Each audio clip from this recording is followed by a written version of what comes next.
Walang filter, walang edit at ganito talaga siya kaganda. Higit sa lahat, hindi nyo kailangan gumastos ng mahal para ma-experience tong mga bagay na to. Dito nga pala ginanap yung day 3 ng aming 1 week rides. Bali paggising namin nung umaga ay nag-asikaso na ng agahan si Mrs. Habang ako nagkape, nagmuni-muni, may mga ibang naglibang, tumambay at yung iba naman ay tulog pa sa mga oras na to. Good morning po.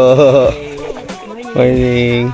Maya-maya, isa-isa na ngang gumising at nag-asikaso ang lahat. May mga nagluto ng dagdag pang almusal, may nagtrabaho at may naglibang. Nagkaroon din tayo ng pagkakataong makita kung paano nila nililinis yung pinakang paliguan, kaya pala napakaganda nito. Tapos nung okay na at gising na ang lahat ay nag-almusal na tayo. Aga ko, di ako nakaidlip. Excited na masyado, nakakainit. Tara na kasi, biyahe tayo. Simula ng ride, punta sa malayo.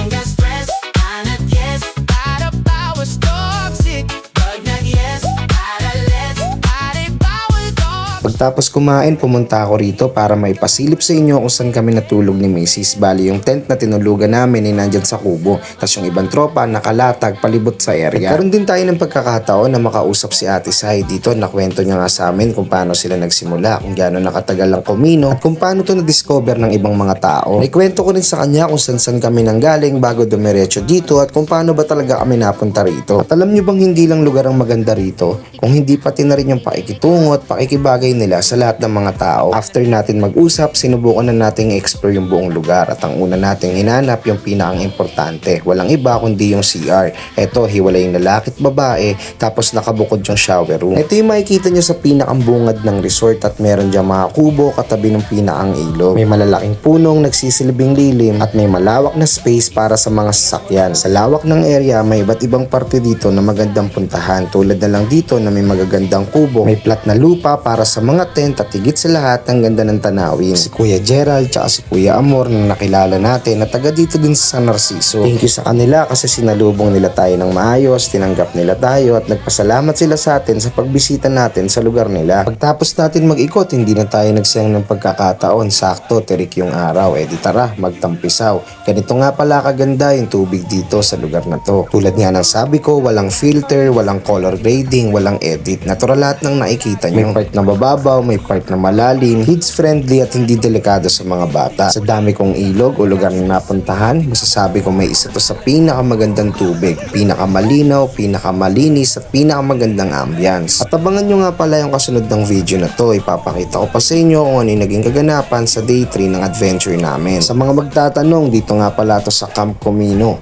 Maraming salamat sa panonood. Hanggang sa susunod na vlog. Yeah!